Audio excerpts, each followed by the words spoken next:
कार्यक्रम सियासी चर्चा में आपका स्वागत है और मैं आपके साथ वंदना। दिल्ली चुनाव के बाद बिहार में सभी राजनीतिक पार्टियां काफी ज्यादा एक्टिव हो चुकी हैं और दिल्ली चुनाव के परिणाम के बाद भाजपा को एक अलग ही शक्ति मिल चुकी है, क्योंकि भाजपा समझ चुकी है कि वो अब मजबूत पार्टी भी बनकर उभर रही है। और यही कारण है कि देखिए अब बिहार में भी भाजपा के जो दूत है, नरेंद्र मोदी के जो दूत है, वो बिहार भर में घूम रहे हैं और क्या कुछ पता लगाने की कोशिश कर रहे हैं। क्या है उन दूतों के घूमने के पीछे का राज, उस पर भी हम करेंगे बात। और साथ साथ आज एक तस्वीर भी सामने आई जहां देखने को मिला कि लालू प्रसाद यादव के घर भाजपा के बड़े नेता पहुंचते हैं। क्या है पूरा मकसद, क्या था पूरा मामला, ऐसे पर हम बात करेंगे। हमारे साथ बातचीत करने के लिए स्टूडियो में मौजूद है हमारे सीनियर जर्नलिस्ट सरोज सर। बहुत बहुत स्वागत है सर आपका। जी बहुत धन्यवाद सर। एक तरफ लालू यादव के घर भाजपा के नेता पहुंचते हैं, दूसरी तरफ दिल्ली में जीत के बाद अब बिहार के कोने कोने में भाजपा के दूतों को फैला दिया गया है। क्या है मकसद, क्या चल रहा है भाजपा के मन में? देखिए, कोई शक शुबा नहीं है कि दिल्ली के जीत के बाद भाजपा का मनोबल बहुत हाई है जी।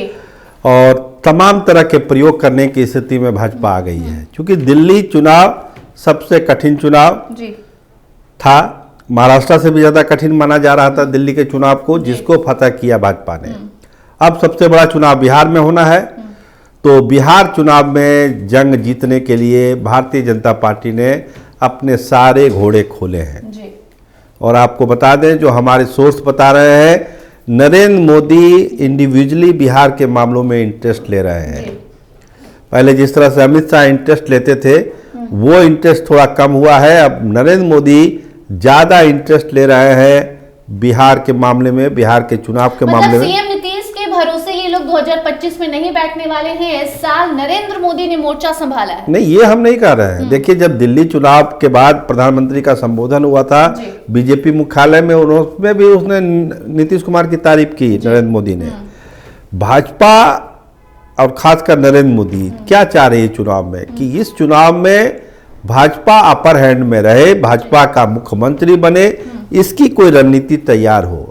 चेहरा तो नीतीश कुमार होंगे ही होंगे, मिलके ही चुनाव होगा, ये भी तय है। लेकिन शर्तें, टर्म एंड कंडीशन क्या होगा, इसके लिए नरेंद्र मोदी के दूत पूरे बिहार में, पटना में भी घूम रहे हैं। पिच को समझ रहे हैं कि पिच कहाँ का पिच क्या है, क्या होना चाहिए। मतलब कहिए राजनीतिक भाषा में तो जमीनी फीडबैक, जमीनी सियासी फीडबैक नरेंद्र मोदी को सीधा दिया जाएगा।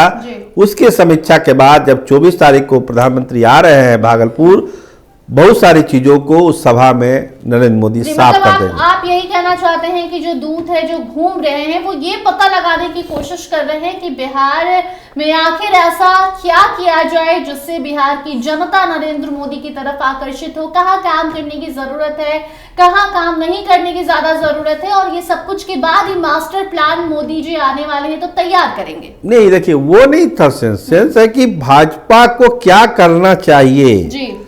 कमजोरी और बाहुबल वो तो अपने जगह पर अलग है।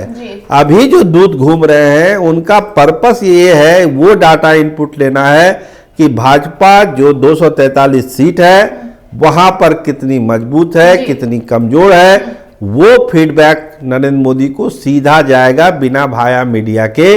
वो नरेंद्र मोदी के दूत हैं जो घूम घूम के सारी चीजों को बहुत ही गुप्त तरीके से कर रहे हैं। वो फीडबैक जाएगा, उस फीडबैक के आधार पर नरेंद्र मोदी कोई अपना एक प्लान बनाएंगे और जब वो अमेरिका से लौटेंगे उस रिपोर्ट की समीक्षा होगी और 24 तारीख को जब प्रधानमंत्री बिहार आएंगे उसमें बहुत सारी चीजों को वो साफ करेंगे। जी, कह सकते हैं कि एक सीक्रेट सर्वे नरेंद्र मोदी बिहार में। हाँ, ये कहा जा सकता है इसको। इसके साथ साथ एक और चर्चा चल रही है कि लालू यादव के घर भाजपा के कोई नेता गए।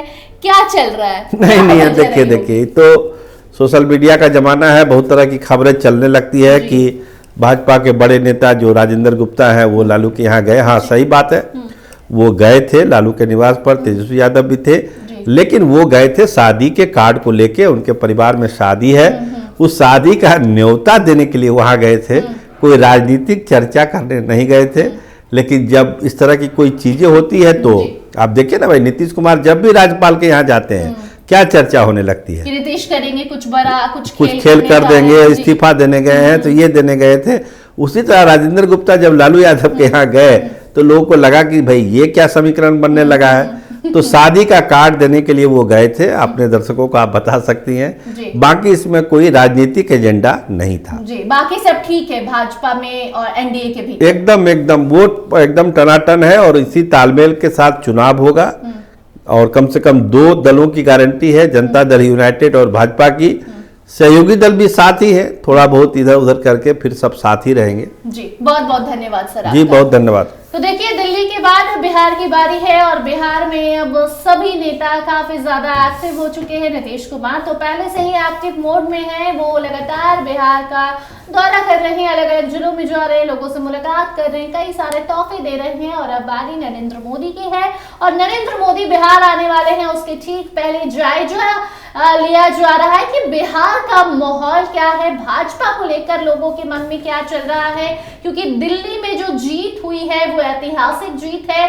27 साल बाद दिल्ली में जो भाजपा की वापसी हुई है, उसके बाद भाजपा जो है वो सोच रही है कि जब दिल्ली में वो वापसी कर सकती है तो बिहार में भी पूरे बहुमत के साथ वो जीत सकती है और शायद उसके बाद नीतीश कुमार की भी जरूरत उन्हें ना पड़े। बाकी क्या होगा ये तो देखना होगा, समय बताएगा। आप इन मुद्दों को लेकर क्या कुछ सोचते हैं कमेंट सेक्शन में जरूर बताइए। देखते रहिए स्टार टीवी बिहार। धन्यवाद।